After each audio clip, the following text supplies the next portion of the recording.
Lebih dari 10 juta jiwa harus hidup sekian lama dengan polusi udara yang tidak sehat di Jakarta. Konsentrasi PM 2,5 di Jakarta dan kota-kota sekitarnya ini mengalami lonjakan jauh melebihi ambang aman yang direkomendasikan oleh WHO. Kita dalami lagi sebab akibat perburukan polusi udara di Jakarta dan sekitarnya bersama dengan Zenzi Zuhadi, Direktur Eksekutif Nasional Walhi. Mas Zenzi, selamat sore. Selamat sore Mbak Puspa. Mas Zenzi, apa analisis Walhi terhadap kondisi udara di Jakarta dan sekitarnya yang saat ini dianggap membahayakan kualitas hidup warganya? Apa sebetulnya faktor yang memberikan kontribusi besar dalam perburukan ini?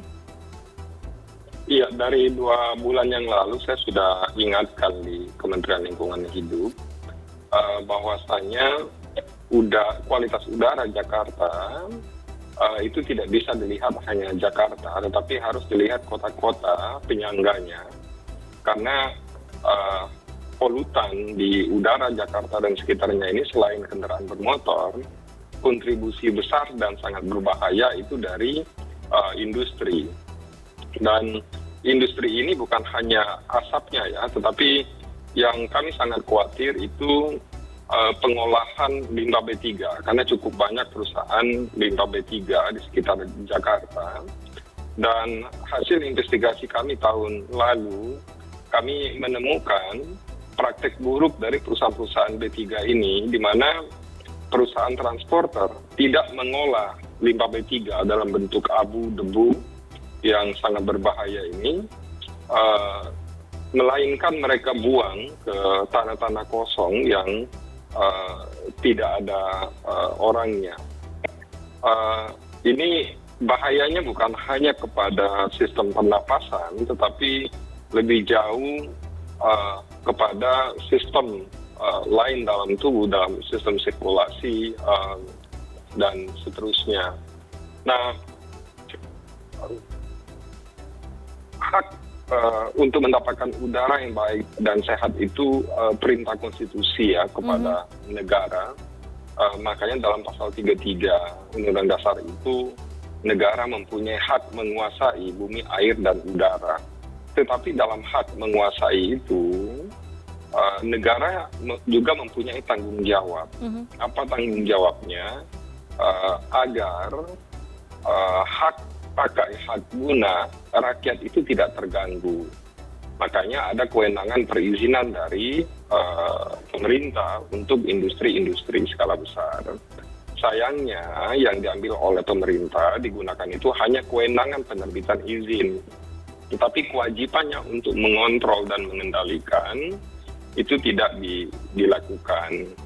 Karena tidak dilakukan kontrol, kendali, dan evaluasi kepada perusahaan-perusahaan ini, maka tidak ada rasa takut para perusahaan hanya bermodalkan kertas, mereka mengolah limbah-limbah B3 dengan tidak bertanggung jawab, membuangnya sembarangan. Nah, pertimbangan pemerintah dalam menerbitkan izin ini adalah ekonomi. Tapi patut dipertimbangkan, di atas kepentingan ekonomi itu ada kepentingan kemanusiaan, ada kepentingan hak-hak konstitusional rakyat yang harus dipenuhi oleh negara. Biasanya bagaimana kualitas udara itu juga akan mencerminkan kualitas air. Nah, kalau kita lihat Jakarta, Banten, dan Bekasi ini sudah tidak layak untuk tempat manusia hidup dan berkembang ya. Sayangnya para pemerintah tingkat kementerian, bupati, wali kota, dan gubernur termasuk presiden tidak merasakan penderitaan rakyat ini, karena sehari-hari mereka dalam ruangan ber-AC, di mobil ber-AC. Itu berbeda dengan rakyat yang sehari-hari mereka tidak bisa mengelak, mereka harus beraktivitas di luar ruangan. Oke. Paparan polutan partikel bebas yang mengandung logam dalam jangka waktu yang lama itu akan memberikan dampak yang serius bagi kesehatan manusia. Oke. Mas Zenzi, kita ingat sekali 2021 warga memenangkan gugatan atas pencemaran udara Jakarta khususnya. Poin-poin yang disampaikan, poin-poin putusannya ini adalah sejumlah pengetatan begitu, kalau saya tidak salah ada pengetatan emisi lintas batas provinsi, inventarisasi baku mutu udara ambien, potensi pencemaran udara, kondisi meteorologis dan geografis, serta tata guna lapangan. Anda melihat realisasinya seperti apa dari pengawasan Walhi?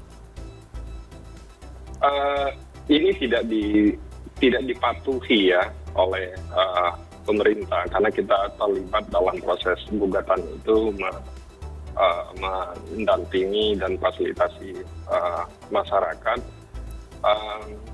Apa yang dimaksud dengan kontrol terhadap batas baku mutu udara? Begini, ada kelemahan di dalam regulasi kita di mana baku mutu itu dia bersifat general dan berlaku dalam wilayah administratif. Misalkan izin satu perusahaan diterbitkan baku mutunya sekian, gitu 10 misalkan ya. Kemudian tidak dibatasi oleh pemerintah berapa jumlah perusahaannya. Ketika perusahaannya ada 1.000, maka cemaran pada udara itu sudah di angka 10.000. Itulah yang terjadi sekarang. Izin yang diterbitkan pemerintah itu baku mutunya hanya melihat kepada subjek izinnya, kepada perusahaannya, tetapi tidak melihat dampak skala luas ketika jumlah izinnya itu ditambah. Dalam artian jumlah izin industri di Jakarta, sekitar Jakarta itu satu, dia sudah melampaui ambang batas daya tampung lingkungan di Jabodetabek. Yang kedua, memang proses pengontrolan, pengendalian oleh pemerintah itu tidak dilakukan terhadap perusahaan-perusahaan ini. Saya bisa mengkonfirmasi itu tidak dilakukan ya. Karena tahun lalu kami melakukan pengujian perusahaan yang terbukti kami dapatkan evidennya membuang sembarangan limbah B3, kami laporkan ke Kementerian Lingkungan Hidup, dalam hal ini ke Gakum KLHK. Sampai sekarang saya masih mendengar keluhan dari masyarakatnya, perusahaannya masih beroperasi. Seharusnya dari laporan itu proses pidana berjalan, izin perusahaan dibekukan. Nah, kalau dari ini menyedihkan sebenarnya. Kami melihat memang negara ini tidak peduli rakyatnya mau mati, rakyatnya mau sengsara, itu tidak peduli ya kalau kami lihat dari uji yang kami lakukan. Oke. Artinya jika kebanyakan adalah perusahaan yang membuang limbah B3 ini sembarangan begitu, tidak ada kontrolnya. Kalau pindah ke IKN, apakah bisa menjadi signifikan mengurangi perburukan polusi udara di Jakarta, Mas Zenzi? Tidak. Tidak ya? Menurut saya itu bukan jalan keluar ya. Pindah ke IKN itu kabur sebenarnya, kabur dari tanggung jawab. Jangan lupa Bapak Presiden bahwasanya rakyat berkumpul di Jakarta hidup ini karena dulu Jakarta ini ibu kota begitu, dan sekarang Jakarta overload. Maka nggak boleh presiden itu meninggalkan rakyat dalam keadaan bahaya seperti sekarang. Kenapa? Karena untuk menyelesaikan persoalan lingkungan, persoalan udara Jakarta, dibutuhkan power yang melintas batas administratif. Butuh power yang dapat mengkoordinasikan pemerintah daerah DKI Jakarta, Banten, dan Jabar. Dalam keadaan presiden masih berkantor di Jakarta saja, ini tidak tertangani, apalagi kalau presidennya sudah pindah ke IKN. Itu dalam kerangka kebijakan. Terus dalam kerangka seberapa relevan pemindahan itu akan menurunkan emisi, itu nggak akan relevan. Karena Jakarta dia akan tetap menjadi kota ekonomi. Yang pindah ke IKN itu hanya para ASN. Maka itu bukan solusi. Saya berani bertaruh ya. Pindah saja ke IKN itu tidak akan menyelesaikan persoalan di Jakarta. Justru itu kami melihat pemerintah itu kabur dari tanggung jawabnya secara konstitusional kepada rakyat di Indonesia. Lantas apa rekomendasi Walhi kepada pemerintah ataupun sektor swasta, mungkin masyarakat secara keseluruhan agar bisa menciptakan lingkungan yang lebih sehat dan berkelanjutan pastinya di Jakarta? Saya rasa Presiden harus segera memanggil seluruh kepala daerah sampai ke bupati dan wali kota, dinas lingkungan hidup di Jabodetabek, dipinta laporan berapa jumlah izin tanpa mutu.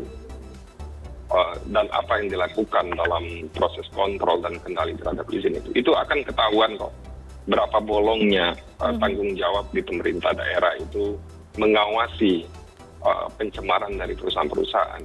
Ambil saja dulu satu langkah itu, kita akan lihat perubahannya sebenarnya.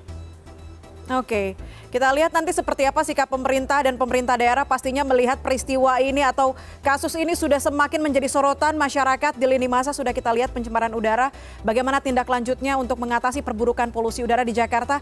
Mas Zenzi Suhadi, terima kasih banyak sudah bergabung bersama kami di CNN Indonesia Connected hari ini. Selamat sore.